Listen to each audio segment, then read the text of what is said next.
of us, we will fight what they call guerrilla warfare. That is the best way. Guerrilla warfare. That is the best way to fight. That is what the IRA did to the British. The British eventually gave up. They gave up because they could not control it. They could not stop it. And those of us that keep getting this fear, hey, Koiki, hey, Kilombo, you, nothing is coming, okay? Nothing is coming. It is the best option for us to be free. And to be free is not going to come easy. We are saying to them, it can be done peacefully. John Danny, good morning. Shout out to you in South Africa. Shout out to you in Asia, Malaysia, around the world.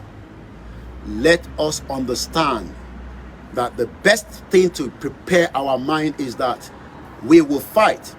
We're already doing that now. This is what I call fight. Education, preparing the mind of people.